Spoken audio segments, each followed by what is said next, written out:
नमस्कार. बुधवार 13 मार्च 2024च्या बाजार गप्पांचा आपला आजचा विषय Tata Motors. Tata Motors Tata Motors घ्यायची दोन कारणं. पहिलं म्हणजे गेल्या काही आठवड्यातल्या 2-3 व्हिडिओवरती अनेकांची अशी प्रतिक्रिया किंवा अभिप्राय आला की टाटा मोटर्स हा विषय मी माझ्या बाजार गप्पांसाठी घ्यावा. आणि तो ज्या कारणांसाठी आला ते दुसरं कारण ते म्हणजे टाटा मोटर्सनं अलीकडच्या काळामध्ये असं जाहीर केलंय की टाटा मोटर्स ज्या प्रामुख्यानं 2 प्रकारचे व्यवसाय करते किंवा 2 प्रकारची वाहनं बनवते.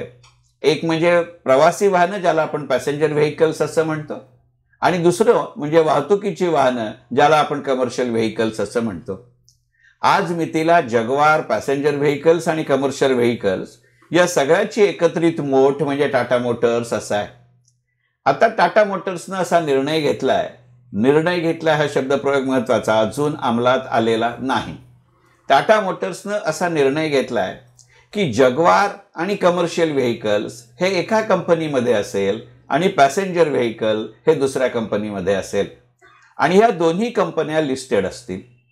आज ज्याच्याकडे टाटा मोटर्सचा एक शेअर आहे त्या ग्राहकाला टाटा मोटर्सचं जेव्हा अशा पद्धतीनं या 2 नोंदणीकृत म्हणजे लिस्टेड कंपन्यांमध्ये विभाजन होईल त्यावेळेला आत्ताच्या टाटा मोटर्सच्या एक शेअर सांभाळणाऱ्या शेअर होल्डरला या दोन्ही कंपन्यांचा प्रत्येकी एक शेअर मिळेल.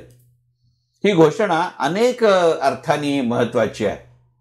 तुमच्यापैकी अनेकांना कल्पना असेल की काही भागांपूर्वी टाटा ग्रुप्स विषयी मी बोलत असताना असं म्हटलं होतं की टाटा मोटर्स केवळ अनेक कंपन्यांचं विलिनीकरण करतंय अशातला भाग नाही, तर टाटा मोटर्स हे आत्ता असलेल्या गोष्टी ज्या एका विशिष्ट पातळीवरती आली आहेत त्यांचं विभाजन करत एकापेक्षा जास्त लिस्टेड कंपनीही एकाच कंपनीतनं निर्माण करण्याचाही प्रयत्न करतायत.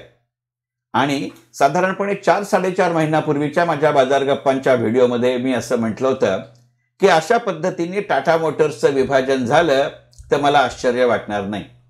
खरं सांगायचं म्हणजे अशा पद्धतीचं विभाजन आज ना उद्या होऊ शकतं याची मला इतकी खात्री होती की तेव्हापासून मी माझ्या पेड इन्व्हेस्टमेंट ऑनलाईन ट्रेनिंग सेशन्समध्ये प्रत्येक वेळेला टाटा मोटर्सचा शेअर पोझिशन ट्रेडिंग आणि मीडियम ते लॉंग टर्म इन्व्हेस्टमेंट करता घ्या असं सांगतोय.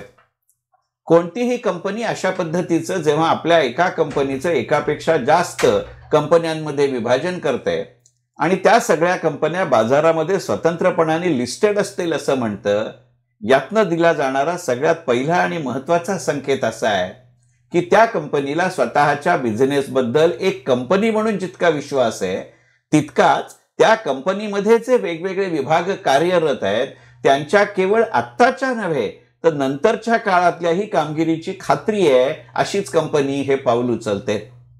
आणि त्यातही जेव्हा टाटा समूहासारखा क्षेत्र किंवा समूह आणि त्यातही त्यातली टाटा मोटर्स सारखी कंपनी हे पाऊल उचलते तेव्हा त्याला एक विशिष्ट अर्थ असतो. त्यातला सगळ्यात पहिला अर्थ असा आहे की हा उल्लेख जेव्हा मी म्हटलं होतं त्याच्यामध्ये केवळ हे कन्सॉलिडेशनच्या दृष्टिकोनातनं किंवा डिव्हिजनच्या दृष्टिकोनातनं होतं अशातला भाग नाही. मी जेव्हा हा उल्लेख माझ्या आधीच्या बाजार गप्पांमध्ये केला होता त्यावेळेला निमित्त असं होतं की डिसेंबर 2023 आणि जानेवारी 2024 हे 2 महिने असे आहेत की ज्या वेळेला त्या महिन्यामध्ये टाटा मोटर्सनं विकलेल्या पॅसेंजर व्हेकल्सची संख्या ही मारुती सुझुकीनं त्या 2 महिन्यांमध्ये विकलेल्या पॅसेंजर व्हेकलपेक्षा जास्त होती. तिमाहीचा, 6 9 वर्षाचा विचार करायचा झाला तर मारुती सुझुकी आजही पहिल्या क्रमांकाची कंपनी पॅसेंजर व्हेकलच्या विक्रीमध्ये आहे. पण हळूहळू वेगानं का होईना परंतु मारुती सुझुकी आणि टाटा मोटर्स यांच्यामध्ये त्यांनी विकलेल्या पॅसेंजर व्हेकल्सच्या संख्येमधली जी तफावत आहे ती दिवसेंदिवस कमी होते. याचा अर्थ इलेक्ट्रिक व्हेकल असू देत, CNG व्हेकल असू देत, पेट्रोल व्हेकल असू देत, मी डिझेलचा जाणीवपूर्वक उल्लेख केला नाही कारण ती आता हळूहळू फेज आउट होत आहेत.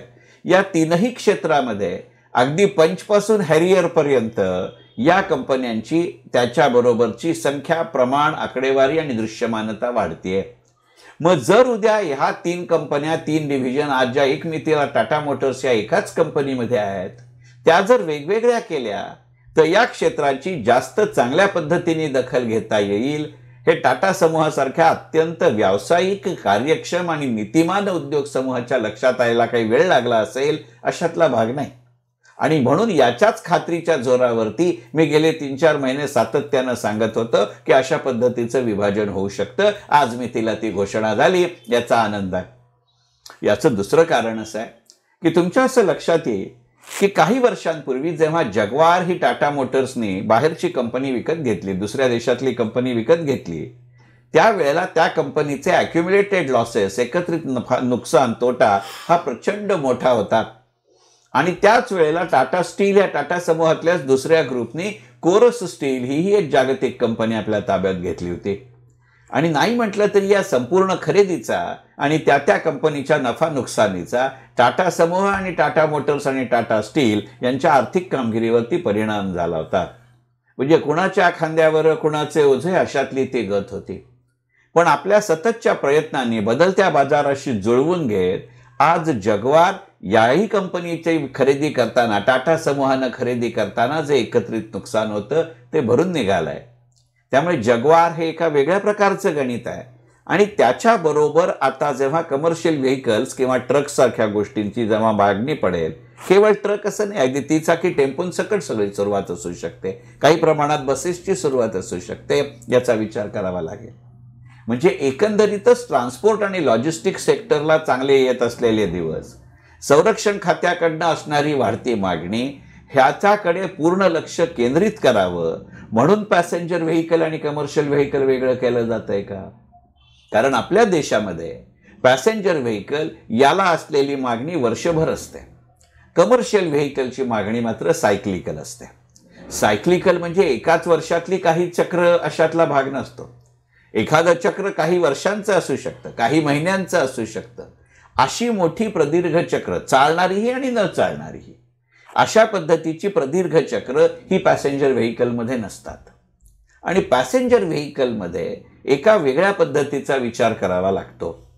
याला जर सिमिली द्यायची झाली, याला एक समांतर उदाहरण द्यायचं झालं तर माझ्या काही बाजार गप्पांच्या भागामध्ये मी याचा उल्लेख केलेला आहे की जे.आर.डी. टाटा नेहमी असं म्हणत असत. जे.आर.डी. टाटांचं ते जे विधान आहे ते खरं सांगायचं म्हणजे विमान वाहतूक सेवा, एअरलाईन्स यांच्याबद्दल आहे. आपल्याला सगळ्यांना माहिती आहे की आपल्या देशातली पहिली एअरलाईन टाटा एअरलाईन, ती जी पुढे एअर इंडिया झाली, ही जे.आर.डी. टाटांनी सुरू केली आहे. आणि ते सुरू करताना जे.आर.डी. टाटांनी एक सूत्र घालून दिलंय. ते असं म्हणलंय की if you are carrying a cargo, हे एअरलाईन्स इंडस्ट्रीला उद्देशून ते म्हणतात, if you are carrying a cargo it can be lost but it can't be delayed. But if you are carrying a passenger then it can be delayed but it can't be lost. म्हणजे जर मालाची वाहतूक करत असेल तर ती वेळच्या वेळी झाली पाहिजे. एक वेळ ते हरवलं तरी चालेल पण त्याला विलंब होता कामा नाही. पण जर तुम्ही प्रवाशांची वाहतूक करत असाल तर त्याला विलंब झाला तरी चालेल पण ती हरवता कामा नाहीत.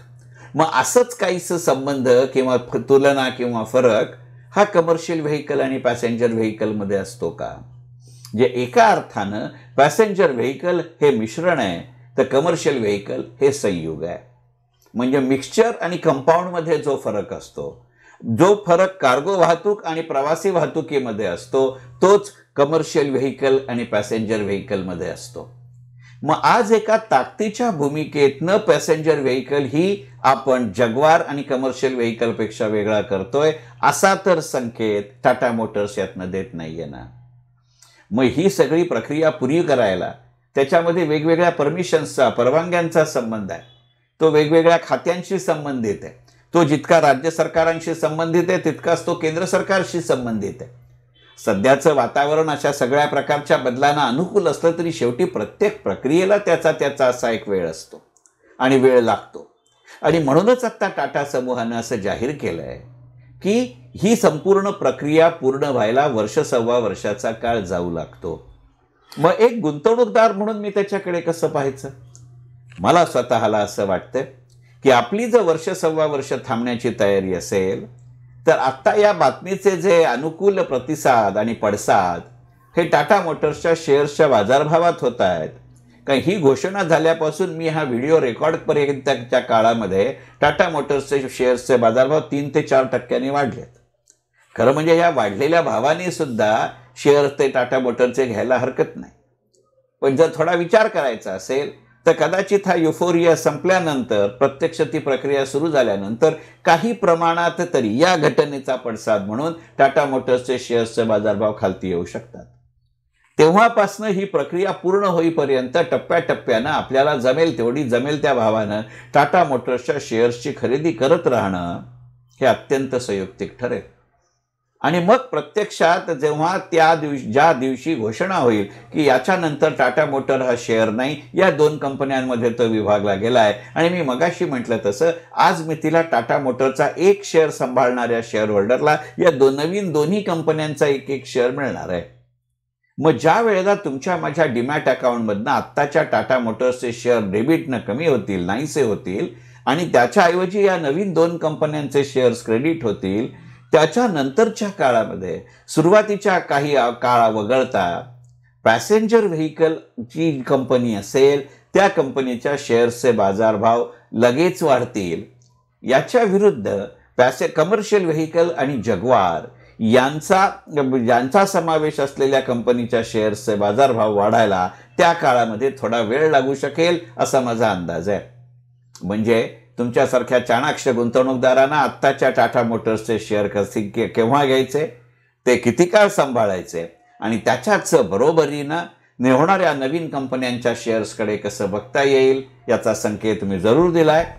याहीपेक्षा जास्त सविस्तर चर्चा आणि अशा प्रकारची अनेक उदाहरणं जर तुम्हाला हवी असतील तर महिन्याच्या निदान 2 रविवारी तरी मी ज्या डे आणि पोझिशन ट्रेडिंगवरती सेशन घेतो त्याच्यामध्ये तुमच्या नावाची नोंदणी जरूर करा.